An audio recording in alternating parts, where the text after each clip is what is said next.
Hello and welcome to Gaffy's Grinds. This is video 7 in our series on radioactivity for Leaving Cert Chemistry.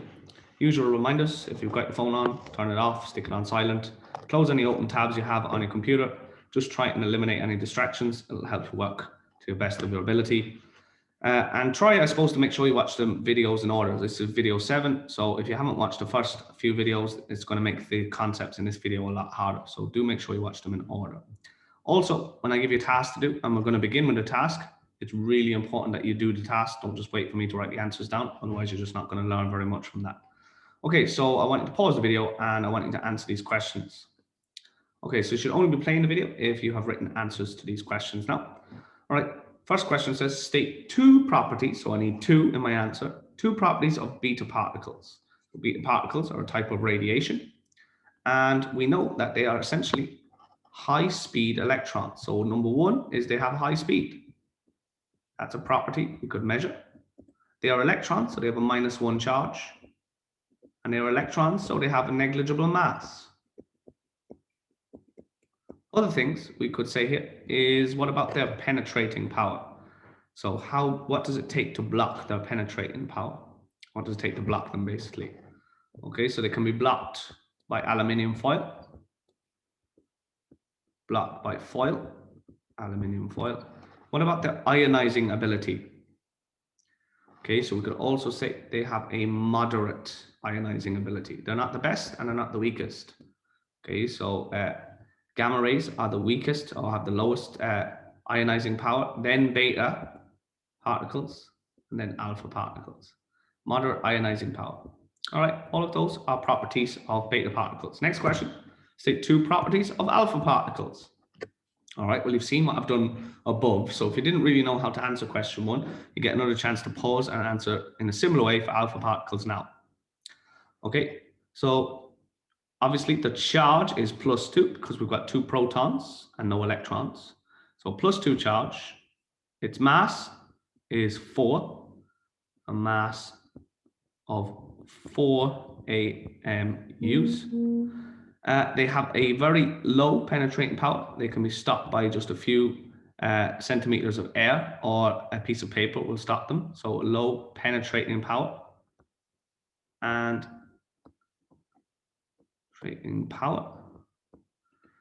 they have a high ionizing power. So they're the highest ionizing because they're the biggest particles.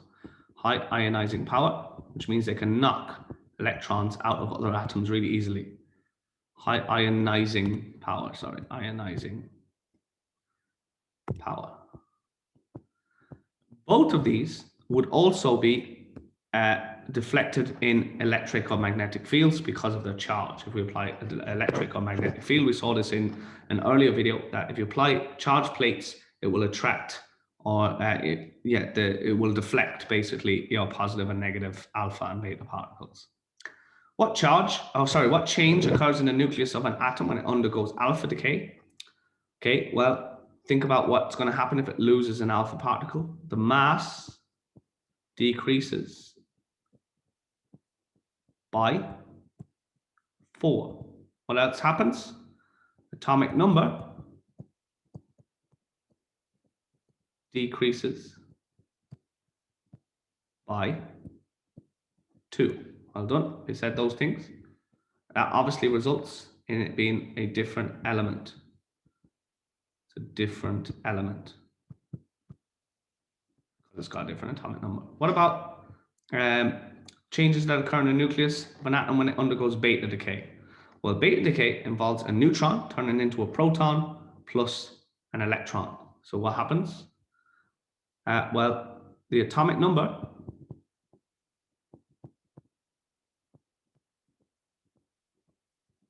it doesn't decrease. Increases by 1, goes up by 1 because we've added an extra proton. Increases by 1. The mass does not change. Mass does not change. Right, well done. If you got those right, you should either now tick them or you should make corrections. So pause the video if you need to make corrections, do that now. All right, in today's video, we are going to be looking at something called half-life. Now, what I'm going to do here is I'm going to draw a sample. And I'm going to do this by I'm going to draw some protons and some different isotopes. So here is 1 isotope, 2 isotopes, 3 isotopes, 4 isotopes. Then I am going to draw some more underneath. 1, 2, 3, 4.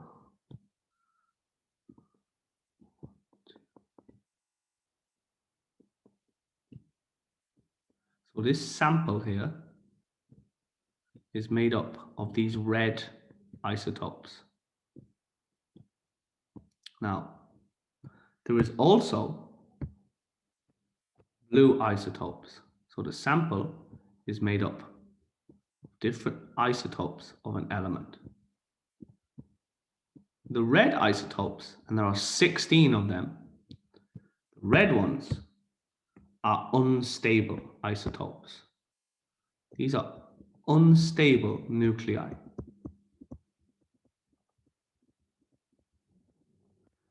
The navy ones, the blue ones, these are the stable nuclei.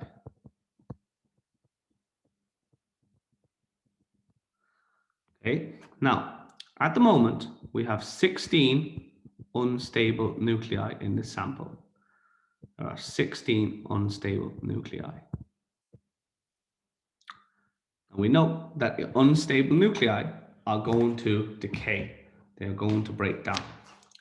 Now, it is impossible to know exactly when any particular nucleus is going to break down. Okay, it's absolutely impossible. We can't just look at one of them and go, I know exactly when that's going to happen. But the rate at which the overall sample breaks down is very predictable. So after a certain amount of time, sorry, I'm just going to make that line a little bit thicker. After a certain amount of time, some of the isotopes in that sample will have decayed. And what we usually do is we measure time that it takes until half of them have broken down. So in this sample, what's happened now is I've gone from having 16 unstable nuclei, and now I have half that many. So I have 8 unstable nuclei. So I now have 8 unstable nuclei. What's happened is that when they've decayed, they've formed stable nuclei. So more of the nuclei here now are now stable. 8 of the remaining nuclei are still unstable. So we say half of the unstable nuclei have decayed, or they have broken down. So we say that this one here, for example, this one has decayed. Before, this was an unstable nuclei. Now it has decayed. Now, like I said, we cannot tell exactly when that particular nuclei there is going to actually decay, but we can predict the time it's going to take for the average lump, the average amount of it there to lose, or for half of the isotopes to decay. And we say that this time is 1 half-life. Call this half-life. Time it takes for half the nuclei in a radioactive sample to decay. Now, obviously, for different substances, different radioisotopes, the half-life will be a different amount of time. But it's always the time taken for half of the nuclei in a sample to decay. And it's always fixed for any particular isotope. We'll keep going. Hopefully, we're going to see a little bit more detail. But what we see now is we have 8 unstable nuclei. 8 unstable nuclei. So what has happened is over 1 half-life,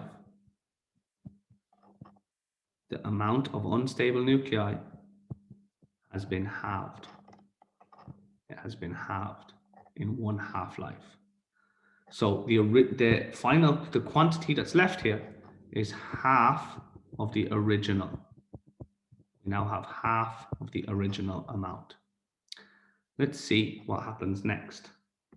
Well, we wait some more time. And if we wait the same amount of time as we did the first time, one more half-life,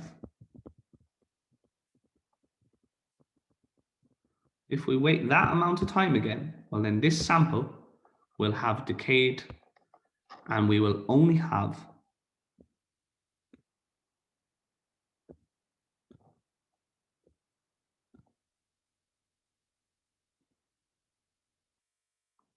four unstable nuclei left. The rest will have decayed and formed stable nuclei. So as you can see, I've now only got half of the amount of unstable nuclei. Sorry, that one is in the wrong place. It should be here.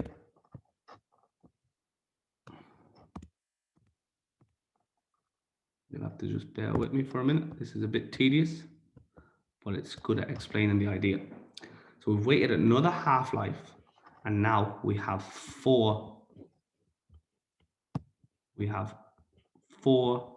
unstable nuclei remaining.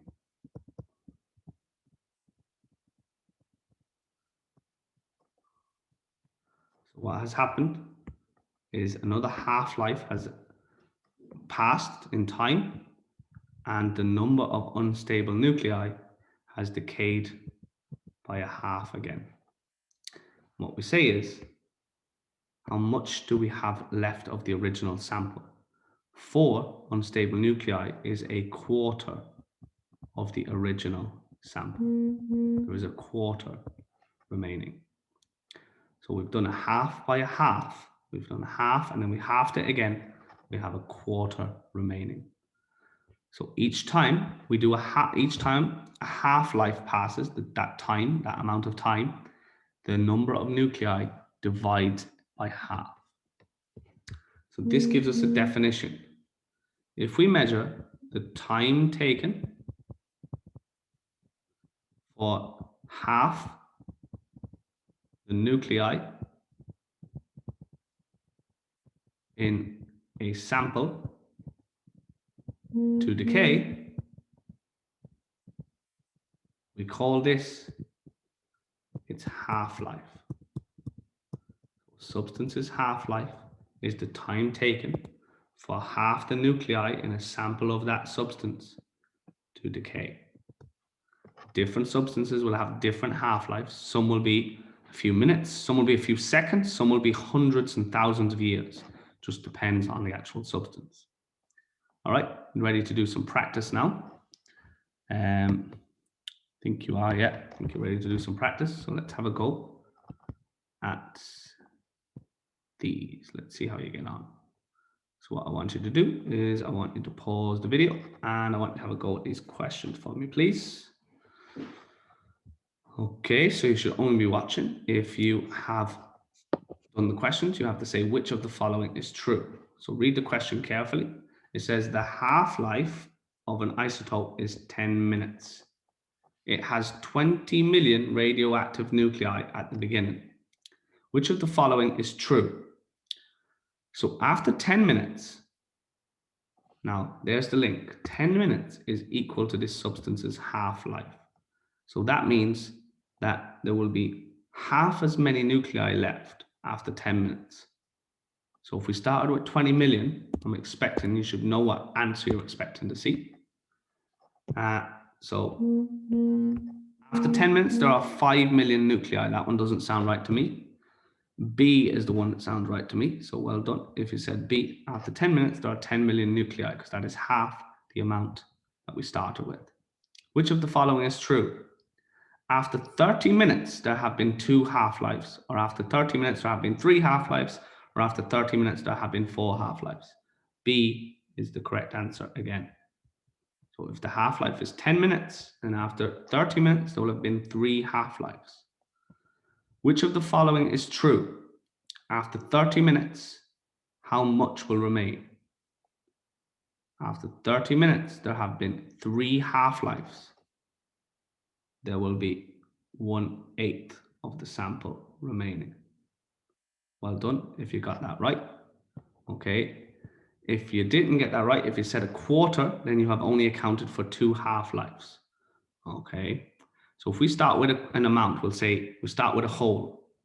What we do after 1 half-life, we have timesed it by a half. That gives us a half. After the second half-life, we times it by a half again. That gives us a quarter. And then after a third half-life, we multiply by a half again. That gives us 1/8.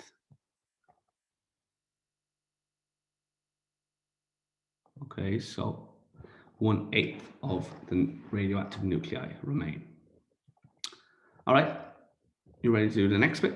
So what I want you to do is I want you to pause the video. I want you to write out the paragraph and fill in the blank using the keywords. So make sure you write the whole thing, not just the keywords. And then press play for the answers. Okay, and here are the answers. So pause the video and make any corrections that you need to do now. Good, okay, another little bit to do, just to show you some of the, I'm going to make it a little bit more complicated, some of the slightly more complicated examples we can have. Say we started with 4 million nuclei, 4 million unstable nuclei.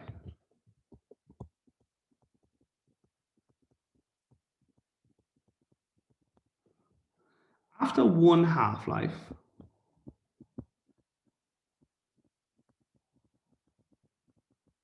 how many nuclei would we have? Okay, pause the video and write it down. Okay, hopefully you said we would then have 2 million. It's pretty easy. It's pretty similar to what we've done so far. This here would be half of the original. Or simply put, what we have done is we've taken our original amount and we have timesed it by a half. We have halved it to get 2 million. Well done. If you were able to do that, let's try the next one. What about if we wait another half-life? So 1 half-life again. Then we would have 1 million nuclei remaining, unstable nuclei. What I've done is I've taken my 2 million and I've multiplied it by half. It really is that simple. Now, how much or what fraction of the original is left? Well, after 1 half-life, I had half of the original. If I times the half by a half again, what's left is 1/4. So 1 is 1/4 of 4. 1 million is 1/4 of 4 million. Quarter of the original. Right. What I'm going to do is I'm going to ask you to pause the video and do the next 1 half-life. And I want you to do it the same way I've done it. Use the arrows and tell me what fraction of the original sample is left. Okay, so you should only be watching if you have an answer here at the end. How many unstable nuclei are left? Hopefully you said 0.5 million or 0.5 million. How did you do it? Well, what you did was you took your 1 million and you timesed it by a half. Timesed it by a half. Now, if we had a quarter left after the second half-life and we half it again, then a quarter multiplied by a half, if you do this on a calculator, you'll get 1/8. So we have 1/8 of the original amount now. You could probably see what's going to happen. If we did it halved again and we did another half-life, we would end up with 1/16 and so on and so on. You can keep going until there's no radioactive sample left. I'm after crashing here. I'll have to pause the recording for a second. No, I'm sorry about that. Okay, so back to business. Where were we at? Well, sometimes we might want to know, like I've just showed you, what fraction is remaining of the original sample. Now to do this, we have to find out, well, the first time I did a half-life, I halved it. I had half of the original sample. To find out what you would be after the second half-life, you would times it by a half again. And then after a third half-life, you would times it by a half again. So a half by a half by a half would be equal to 1/8. So it's that simple. That's what you put into your calculator, or you may be able to do that in your head. Half by a half. If I take a half and I half it and I half it again, there's ways of doing that. Some people might even know it in their heads. Now, if I ask for a percentage, 1/8 as a percentage, well, you can do this on your calculator. Put it in your calculator and do the SD button. That will give you 12.5. So 12.5% of the original sample is remaining after 3 half-lives. Okay, so after 3 half-lives. What I want you to do now is we are going to start off with 800 million. So say we have a sample and it's got 800 million unstable nuclei in it. What I want you to do is show me what will happen after 3 half-lives. So show me each half-life for 3 half-lives. Okay, so pause the video, obviously, and do that. Okay, so you should only be watching if you have done this, you have an answer. Well, after 1 half-life, the 800 million will have turned into 400 million. That's 1 half-life. After a second half-life, the 400 million will become 200 million.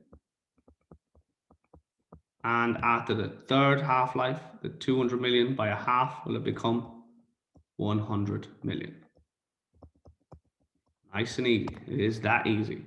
Okay, so you're timesing it by a half each time to find out what will be left.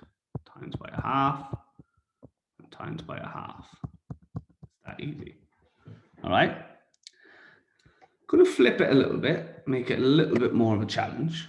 Imagine that we have 100 atoms or unstable nuclei in a sample. We have 100 unstable nuclei left in a sample. In a sample. And you're told this is 1/8 of the original sample.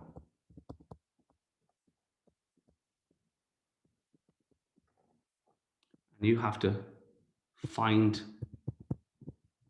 how many were in the original sample. How would we go about doing this? We're in the original sample.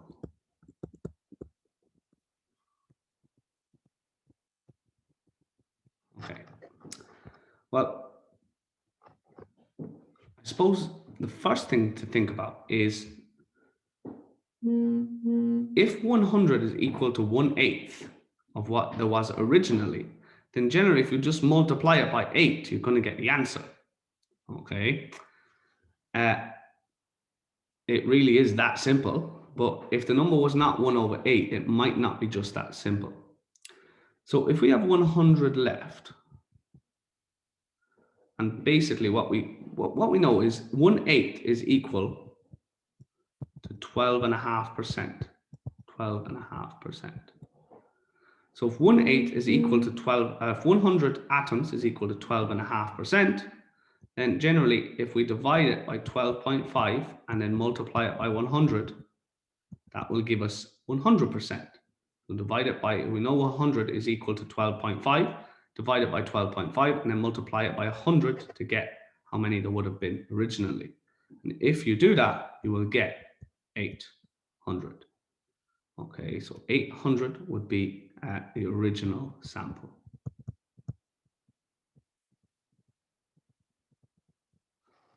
All right, it really is that simple. Now what we're going to do is we are going to go and have a look at some final practice questions.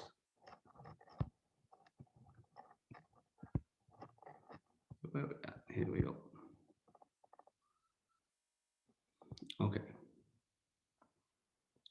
All right, so what I want you to do is I want you to pause the video and just do number 1 and number 2 for me. Pause the video and do number 1 and number 2. All right, so number 1, a sample of radioactive isotopes contains 400 million atoms of the isotope. Calculate how many atoms of the isotope are present after 1 half-life.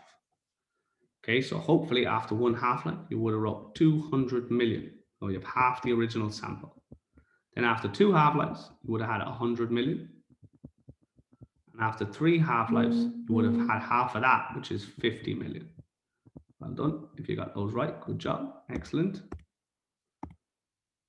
Mark them right. And if not, think about what you did wrong. What fraction of the original sample remained after the 3rd half-life? Okay, so I've done a half, I've halved it again, and I've halved it again. That's equal to 1/8. If you're not sure, you could also do this. There's 50 now, and there used to be 400. 50 over 400 is 1/8. So 1/8. There's a couple of ways of doing it. So that is number 2. 1/8 is the correct answer. Well done. If you got that right, good job. Right, let's have a look at a couple of trickier ones. Cesium-137 is a radioisotope with a half-life of 30 days. What fraction of the sample of cesium would remain after 120 days? Okay, so it has a half-life of 30 days. What fraction would remain after 120 days? Okay, so pause the video and write down your answer. Okay, so I'm hoping you realize that if the half-life is 40 days, then it's 30 days, then 120 days is equal to 4 half-lives. If you didn't say 4 half-lives, then pause the video, try and redo the calculation now. Okay, so to find out, we know after 1 half-life, the sample has been halved. Then it gets halved again, then it gets halved again, and then it gets halved again. Okay, so when you do this, you put this in your calculator, you will find out that you would have 1/16 left after 4 half-lives, sorry. Well done, if you got that right. If not, hopefully you can see now, the same as when I had 3 half-lives, I did half by a half by a half, and I have 4 half-lives, I do half by half by half by half 4 times, and you get 1/16. All right, americium-241 is a radioactive isotope used in smoke detectors. It has a half-life of 432 years. Explain why the americium-241 does not need to be replaced by the user. So have a think about that. Why does the user not need to replace the americium-241 that's inside the fire alarm? Pause the video, try and answer now.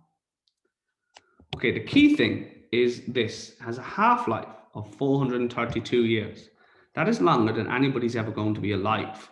So this is much too long. If you've got a sample of americium-241 and it's in the bloody fire alarm, then it's not going to decay in half. The amount of atoms there isn't going to decay in half for at least 432 years. So you're pretty safe as a user that, it's not going to run out anytime soon. So the half-life is very long, or it's too long. It takes too long to decay. So the sample will not decay in the user's lifetime. Okay, so that's why it's got to do with time, the amount of time it takes for them to decay. Well done if you said something like that. A sample was analyzed and found to contain 1.5 by 10 to the 23 atoms of a radioactive isotope. Explain why the sample must have contained 3 by 10 to the 23 atoms 7 years earlier. So have a look, really study them 2 numbers, that one and that one. Think about how are they related to each other. So pause the video and write down an answer now. Okay, hopefully you realized that 3 by 10 to the 23 is twice 2 times 1.5 by 10 to the 23. If you don't believe me, put it in your calculator now. If you put this one, 3 by 10 to the 23, over 1.5 by 10 to the 23. So divide it, you will get the answer of 2. So this number is 2 times bigger than 1.5 by 10 to the 23. That means that 7 years earlier, there was twice the number of atoms. Why would there be twice the number of atoms 7 years earlier? Okay, hopefully you wrote that the half-life must be 7 years. So the half-life must be 7 years because there was twice the amount of atoms, twice the amount of nuclei 7 years ago. So the half-life must be 7 years. 7 years ago, there was twice the amount of nuclei. All right, here are the answers written down. Okay, if you need to, you can pause the video and make any corrections to your answers now. Looking at number 5 again there, just checking there. So the number of atoms has halved in 7 years. It's now half the number it was. So 1.5 by 10 to the 23 is half of 3 by 10 to the 23. Okay, so again, you can put that in your calculator and find out that that's true. So 7 years must be the half-life because the sample has halved over the last 7 years. All right, guys, that's it. You now can hopefully understand what half-life is. Okay, half-life is the time taken for half of the nuclei in, or half of the unstable nuclei in a sample, a radioactive sample, to decay. So it's the time taken for half the unstable nuclei in a radioactive sample to decay. That's what the half-life is. We've done some calculations where we can work out how the number of radioactive isotopes will change over time, over a half-life. Okay. All right, guys, that's it. Hope you enjoyed the video, and I'll see you the next time in the next